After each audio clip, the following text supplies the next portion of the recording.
Welcome to The Explainer. Look, the modern business world is just a landscape of constant, absolute chaos. Leaders are bombarded every single day with an overwhelming number of decisions, and the stakes, they're incredibly high. I mean, the sheer volume of data out there can literally paralyze even the most experienced executives. So, how do the best of the best actually survive, let alone thrive, in all this madness? Okay, let's dive into this because it really all comes down to beating decision fatigue. Every single day, leaders face choices that could literally make or break their companies. If you try to reinvent the wheel for every single problem that pops up, you are inevitably going to drown in complexity. Top leaders don't have some kind of superhuman processing power in their brains. Instead, they rely on structured thinking. They use very specific, proven models to instantly filter out the noise and zero in on what actually matters. As finance and business thought leader Nicolas Boucher perfectly puts it in his comprehensive guide, frameworks bring method to the madness. Far from being just dry academic jargon, you know the kind I mean, these business frameworks are highly practical. Think of them like a strategic Swiss Army knife. They're analytical tools that basically convert raw data into actionable insights.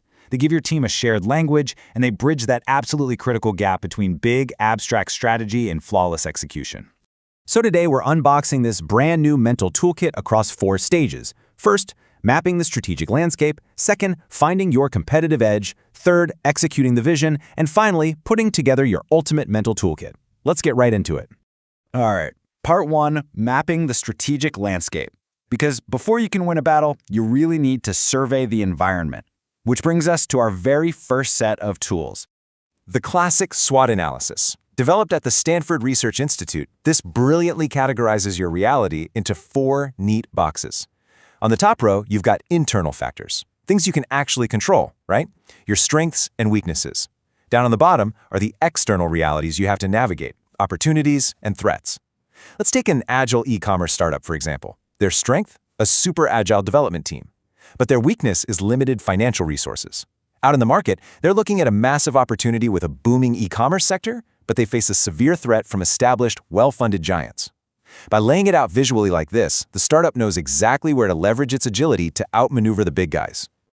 Now, while SWOT looks at your immediate surroundings, the pestle analysis acts as your ultimate external radar system for navigating the much broader macro environment. It essentially forces you to look at 6 massive external forces: political, economic, social, technological, legal, and environmental. Now, what's really interesting about this slide is how these abstract macro factors practically align to give you a massive green light for a specific business move. Imagine a company wants to launch a new electric car. Running a pestle analysis shows us a highly favorable environment. Politically, you've got government incentives. Economically, there's a market upturn. Socially, green trends are absolutely booming right now. Technologically, battery tech is improving rapidly. Legally, emission standards are getting stricter, and environmentally, there's a huge global push to reduce carbon footprints. Suddenly, launching that car isn't some wild gamble. It's a calculated, data-backed strategy.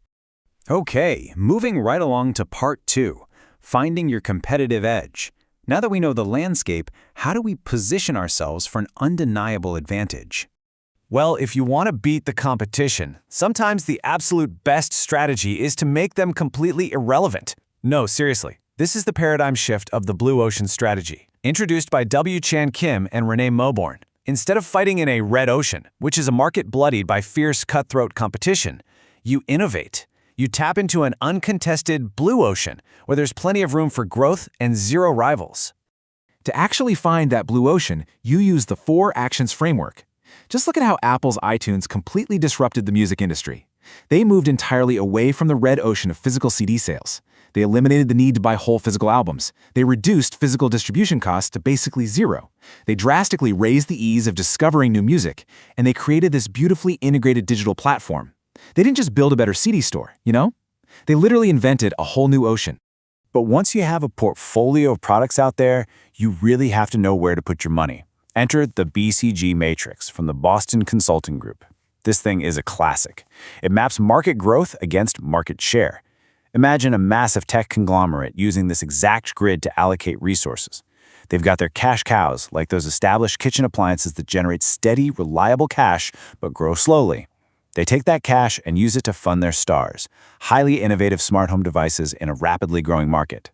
Then they have to decide if their question marks, maybe a new line of experimental wearables, are actually worth the investment to become stars.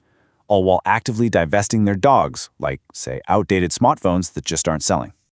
Getting a product to market successfully requires perfect harmony, and that brings us to the 4Ps marketing mix: product, price, place, and promotion. Let's look at a high-end smartwatch for a second. The product features really unique advanced health monitoring. Because it offers that high value, the price strategy is strictly premium. To match that premium feel, the place is limited to exclusive high-end outlets and luxury e-commerce. And the promotion? It relies heavily on collaborating with elite fitness influencers.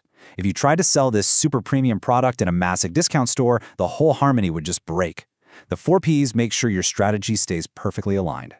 And that harmony is absolutely vital, because your customer base actually changes over time. Let's trace the technology adoption lifecycle.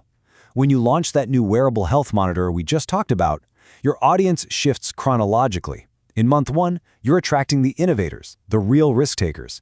By month 6, the early adopters start jumping in. It takes a full year to reach the early majority, about 3 years for the more skeptical late majority, and up to 5 long years for the traditionalist laggards. You simply cannot market to the laggards the exact same way you market to the innovators. It just won't work. And the numbers completely back this up. Just 2.5% of the market are innovators, and 13.5% are early adopters. The vast bulk of your revenue, that lies in the 68% combined early and late majority. But here is the critical lesson of this specific framework. There's a massive chasm you have to cross between the early adopters and the early majority. Crossing that chasm means shifting your entire strategy from proving your tech is cool to proving your tech is reliable and necessary. All right, which brings us to part 3, executing the vision. This is the most practical phase. Time to roll up our sleeves and get the actual work done. And this brilliantly illustrates the 2 main schools of thought for getting projects out the door. We've got Agile versus Waterfall. Waterfall is linear, it's sequential, and it's rigid. You gather all your requirements up front, then you design, build, test, and deploy all in exact order. Honestly, it's great if your requirements are literally never going to change.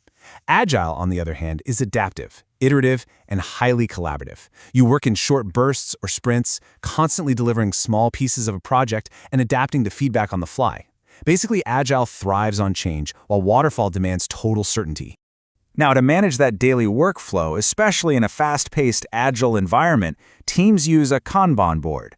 Originally developed by Toyota back in the 1940s, it is a visual powerhouse. Just imagine a really busy content creation team. They set up columns for ideas, researching, writing, and published. By moving task cards from left to right, everyone sees exactly what's happening at a glance. But more importantly, Kanban uses work in progress, or WIP, limits. You are literally not allowed to pull 5 articles into the writing column if your limit is 2, and I don't care how much coffee your writers have had. It prevents those nasty bottlenecks and forces the team to actually finish tasks before starting new ones. But wait, how do you even decide what task to do in the first place? Well, you use the Eisenhower matrix, named after the 34th U.S. president. This simple 2x2 grid forces a project manager to separate tasks by urgency and importance.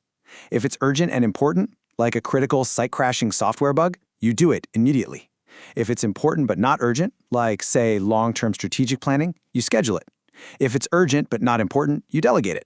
And if it's neither urgent nor important, like that one meeting that definitely, absolutely could have been an email, you eliminate it entirely. This matrix stops you from using a hammer on a screw. It forces you to separate what is truly critical from what is merely urgent, protecting your precious time from constant distractions. Finally, what if your execution requires changing the entire organization? For that, you need Kotter's 8-step change model. Let's say a traditional manufacturing company wants to completely shift to sustainable green practices. If the CEO just fires off a company-wide email, it's going to fail, for sure.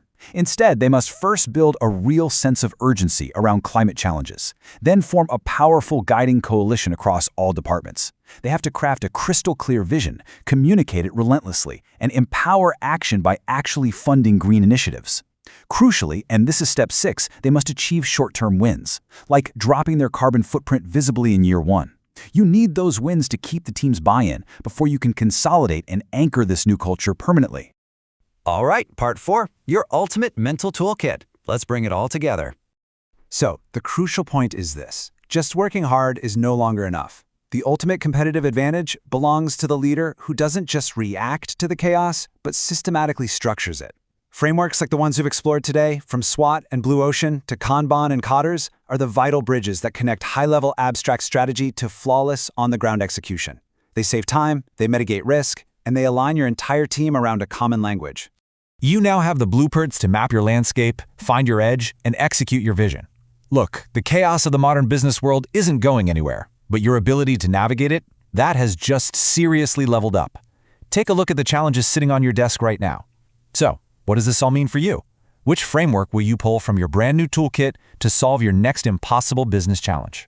Thank you so much for joining me on this explainer, and I absolutely cannot wait to see what you build with these tools.